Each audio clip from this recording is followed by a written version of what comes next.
Today I'm going to show you a professional cast on called the ewrap cast on.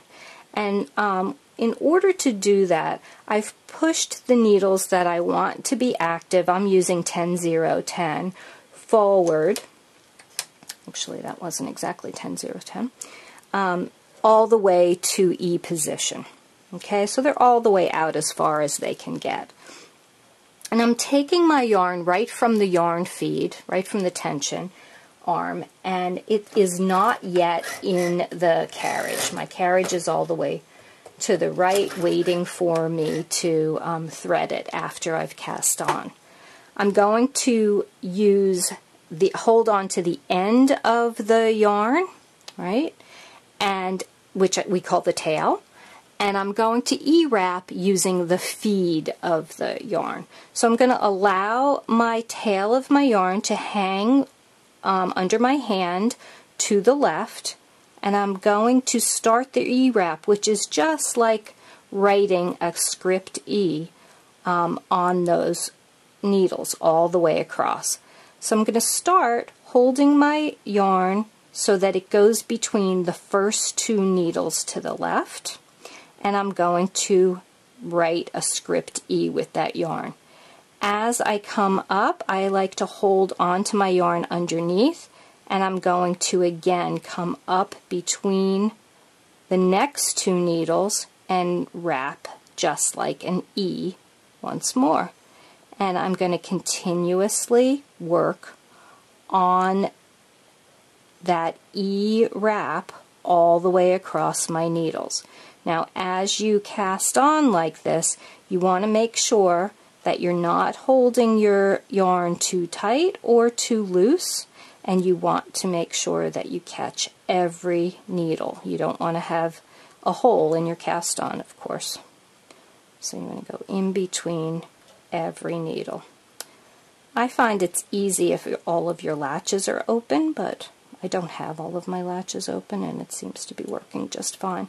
But if the latch is open, like I'm going to just make sure these are open to finish here.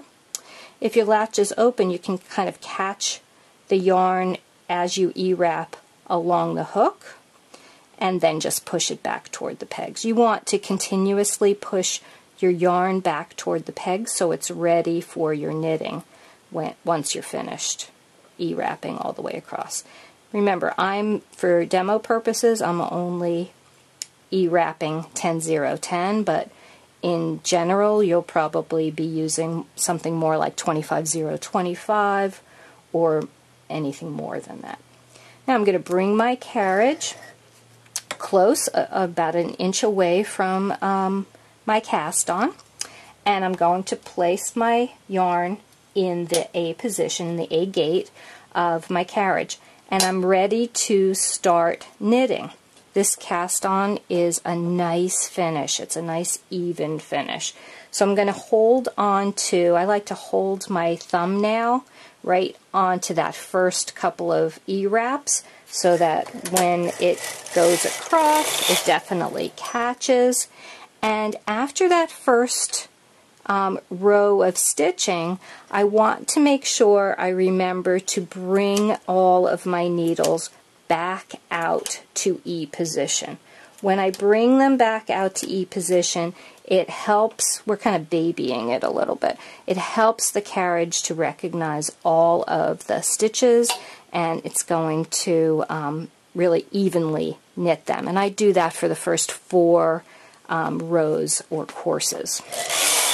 Number 2, and I want to again push all of my needles forward, and while I'm pushing my needles forward, notice that I'm always holding my knitting, my yarn, close to the pegs, because you don't want that to come out away from your pegs, so it can knit really easily.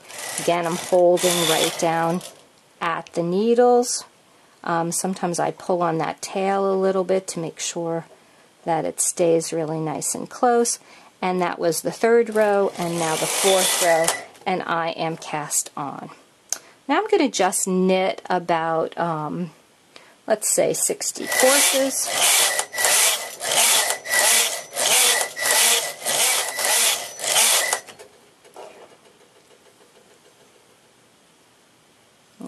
So I've knit my 60 courses.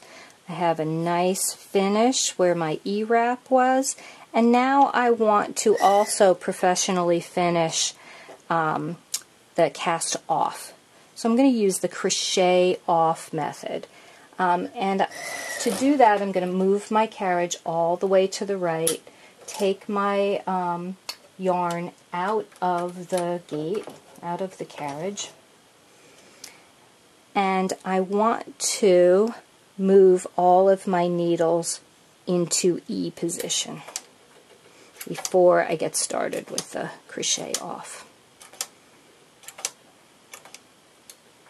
Now the first thing I like to do is take my yarn, because I'm going to be holding my yarn back behind the pegs, and I like to have it so that I can move the yarn freely back and forth, but I want to stay low, close to the butts of the needle. I'm going to take my needle, my crochet tool actually. Where is my crochet tool? Okay, I'm going to take my crochet tool. I'm actually using a needle for this demonstration. And what I want to do is hook it on to the first needle, and at the same time I want the yarn to be on my right hand, and I'm holding it down close to the bed of the knitting machine, and I want to pull the yarn between the prong, the peg that is to the right of the farthest right needle. So I'm wrapping that yarn between the two pegs that are to the right of that first needle. And I'm going to go ahead, and I have that needle, the crochet hook, attached to the needle at the hook sideways, and I'm going to go ahead and pull that needle out of action all the way back toward the A position. And what I'm going to do is release my hook, turn it on its side, and hook the yarn right onto the hook. And I want to make sure that I'm past my latch with my crochet hook, because I want that latch to close on the yarn that I've just wrapped on the hook of the needle, and I'm going to pull it through. And now I have a loop that is going to be the finish for the next stitch. And I'm going to proceed by making sure that my latch is open on my crochet hook, and as I pull my next needle back, I'm going to allow the hook to catch on to the needle and pull that back and wrap my crochet hook. Make sure I pull through. You don't ever want to pull a big loop, you just want to have a nice even loop each time. When I turn it on its side, I'm going to make sure the latch of my crochet hook is open, and as I pull my needle back toward a position, I'm going to pull my crochet hook back with it. That opens the latch, and I'm going to